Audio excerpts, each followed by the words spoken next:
जंगल जंगल फिर बात चली। All India Radio presents Fabulous Fables of India.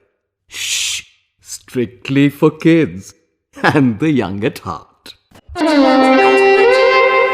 जंगल जंगल फिर बात चली में आज हम आपको सुनवा रहे हैं कहानी चार मित्र, और ये कहानी आपको सुना रहे हैं अनुपम पाठक।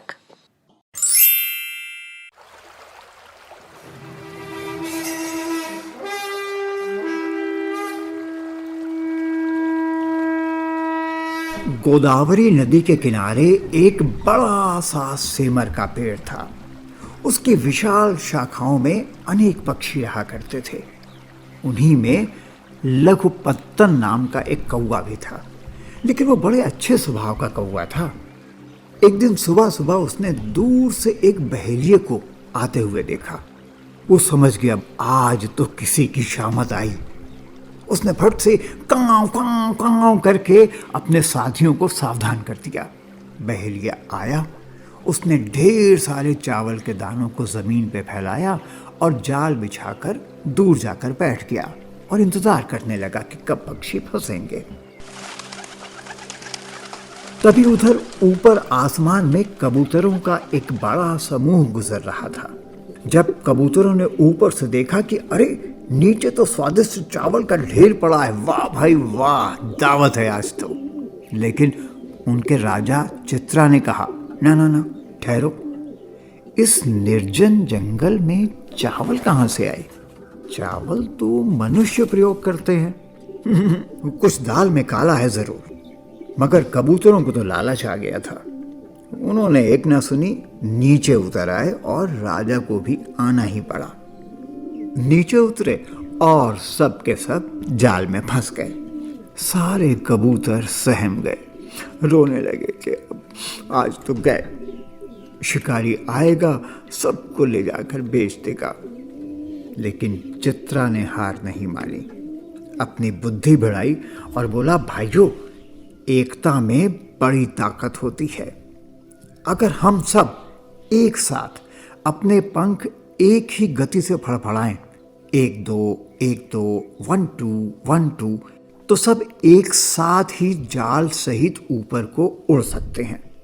और हाँ, जल्दी करो वरना बहेलिया आता ही होगा। तो भाई सब कबूतर एक साथ एक दिशा में एक गति से उड़ चले और साथ ही जाल भी। बहेलिया तो बस देखता ही रह गया। अरे ये कैसा चमत्कार! उधर लघुपत्तन कौवा भी दूर से बैठा सब देख रहा था और बहुत चकित हो रहा था कबूतरों की होशियारी देखकर। वो भी उनके पीछे पीछे उड़ चला कि देखें अब क्या होगा। उड़ते उड़ते राजा यानी चित्रा ने कहा कि चलो गंडकी नदी के किनारे चलते हैं। वहाँ पर एक चूहा रहता है, हिरण्यक। वो मेरा पुराना मित्र है। उसके दांत चाकू से भी तेज हैं। वो हम सब के बंधन काट देगा। तो सारे कबूतर उड़कर जा पहुंचे हिरण्यक के बिल के पास। चित्रा ने अपने मित्र चूहे को आवाज दी, वही अपनी गुटुरगू की भाषा में। हिरण्यक बाहर निकला और जब उसने सारा हाल सुना तो बोला, चिंता ना करिए मित्र, मैं तुम सबको अभी आज़ाद कर देता हूँ। बस थोड़ी देर में जाल कट गया, सारे कबूतर आज़ाद हो गए। हिरण्यक को उन्होंने कहा थैंक यू और अपने घर की ओर उड़ गए। लघुपत्तन तो हैरान हो गया ये सब देखकर। उसने कहा, मित्रता हो तो भाई ऐसी हो। अब तो मैं भी हिरण्यक चूहे को अपना दोस्त बना के रहूंगा। पहले तो हिरण्यक ने मना किया कि कौवे तो स्वभावतः चूहे के दुश्मन होते हैं, लेकिन लघुपत्तन भी कहाँ मानने वाला था। वो अनशन कर वहीं पर कई दिन बैठा रहा कि नहीं भाई, मैं ऐसा नहीं हूँ, मैं दोस्ती का धर्म निभाना जानता हूँ। तो कुछ दिन बाद हिरण्यक मान गया और दोनों दोस्त प्रेम पूर्वक रहने लगे। लेकिन कुछ महीनों के बाद वहां पर भोजन मिलने में कठिनाई होने लगी। तो लघुपत्तन ने सलाह दी कि चलो दंडक वन चलते हैं, वहाँ पर खूब भोजन है और मेरा एक दोस्त मंथर कछुआ भी वहीं रहता है, हम 2 से 3 मित्र हो जाएंगे। तो दोनों जा पहुंचे दंडक वन, मंथर कछुए के पास। एक हवा में उड़ने वाला, एक जमीन में रहने वाला, एक पानी में चलने वाला, मगर उनकी दोस्ती पर इससे कोई फर्क नहीं। पक्के दोस्तों की तरह आनंद से वो रहते थे। लेकिन अभी एक दोस्त और बढ़ना बाकी था, चौकड़ी जो पूरी होनी थी। एक दिन एक हिरन बदहवास भागता हुआ वहां पर पहुंचा। उसके पीछे एक शिकारी पड़ा हुआ था। तीनों ने हिरन को छुपने का एक गुप्त स्थान बता दिया और शिकारी को निराश होकर वापस जाना पड़ा। अब हिरन ने कहा, तुम लोगों जैसे अच्छे प्राणी कहाँ मिलेंगे, अब तो मैं भी यहीं रहूंगा। यानी अब ये हो गए 4 यार, यानी चौकड़ी पूरी। एक बार जब सर्दी की दोपहर में मंथर कछुआ बाहर जमीन पर धूप सेंक रहा था, तभी एक शिकारी आ पहुंचा और उसने सोचा, अरे ये तो बड़ी अच्छी किस्म का कछुआ है, इसको पकड़ लेता हूं। और उसने पकड़कर अपने धनुष की डोर से मंथर को लटका दिया और चल पड़ा। कौवे ने देखा तो शोर मचाना शुरू कर दिया, काव काव। हिरन भाग कर आया, चूहा भी बिल से निकल कर आ गया। सारा किस्सा बताया कौवे ने उनको। तीनों दोस्त दुखी हो गए। हमारी जोड़ी टूट गई, हमारा दोस्त कितनी विपत्ति में है, अब हम क्या करेंगे। और धीमे धीमे वो लोग शिकारी के पीछे चल दिए। लेकिन लघुपत्तन ने कहा, रोने धोने से कुछ नहीं होगा, बुद्धि बढ़ाओ, जुगत लगाओ, कुछ सोचने लगा और हाँ, ये बात। फटाफट उसने अपने साथियों को योजना बताई। हिरन जाकर रास्ते में पड़ने वाले एक सरोवर के पास सांस रोककर लेट गया।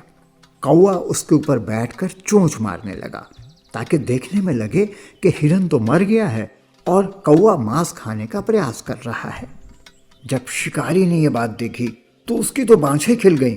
वाह वाह वाह, बिना प्रयास के इतना बड़ा शिकार, भाई आज का दिन तो बहुत बढ़िया है। तुरंत धनुष बड़ा नीचे रखा और वो हिरन की ओर बढ़ चला। इतने में हिरण्यक चूहे ने आकर धनुष की डोरी को फटाफट काट दिया और कछुए को मुक्त कर दिया। उधर जब लघुपत्तन ने देखा कि शिकारी बिल्कुल हिरन के पास पहुंच गया है तो उसने इशारा किया, काव काव, उठो भागो। हिरन ने वो कुलांच मारी कि ये जा और वो जा। शिकारी बेचारा अपनी किस्मत को कोसता रह गया कि आधी छोर पूरी को धावे, पूरी मिले न आधी पावे। जो था वो भी चला गया और चारों दोस्त वो तो दूर खड़े खिलखिला रहे थे। इसे कहते हैं दोस्त, इसे कहते हैं दोस्ती।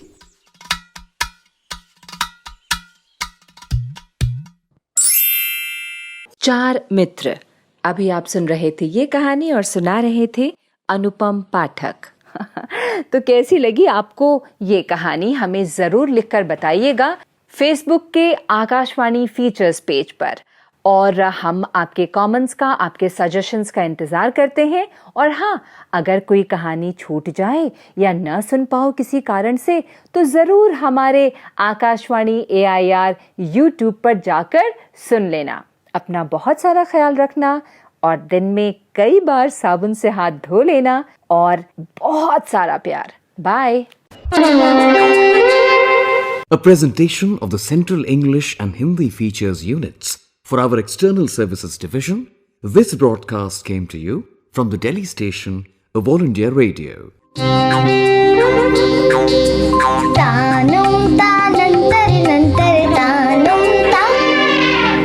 जंगल जंगल फिर बात चली।